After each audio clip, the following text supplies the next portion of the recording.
idea of peace, the idea of joy, the idea of this good news that the angel's talking about is such a powerful thing, because you can't talk about Jesus' birth without talking about his death and resurrection. I mean, the whole reason he came was to die. John talks about how he came to destroy the works of the devil.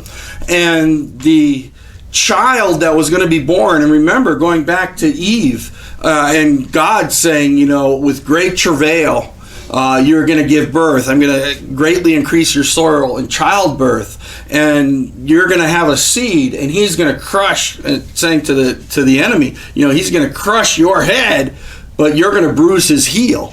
And that is what happened with Jesus. Here comes that seed being born. Here comes that child that God promised all the way back at the beginning with Adam. And the idea of the pain of childbirth is something that God experienced when sending his son into the world. Consider the pain.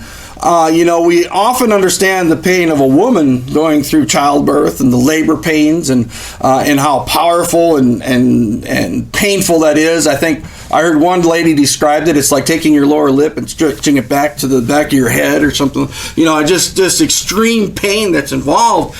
And Jesus, talking to his disciples, he said, as he was telling them about his death, he says, you're going to experience this pain like childbirth, but a woman goes through this pain, but then when the child is delivered, there's great joy, and you forget the pain. And he was telling them that as he was going to be crucified, as he was going to be judged, and he was going to be whipped and basically tortured, crown of thorns on his head, mocked and ridiculed, they were going to be driven and separated, each to their own house.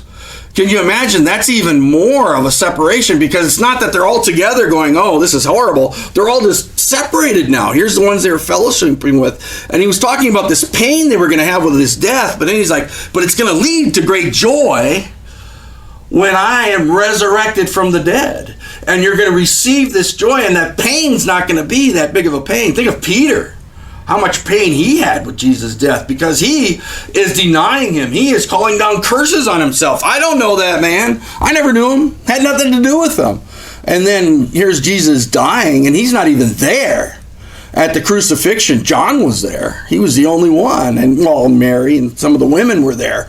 Ones that he cast demons out of were there. But isn't that the way with God? Those are the kind of people that are there and close. And they go through this pain, but then the joy of his resurrection.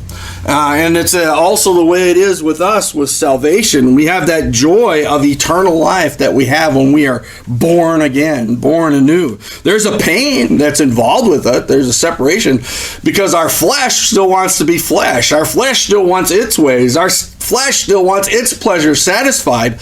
And we have to die to the flesh and live in the spirit.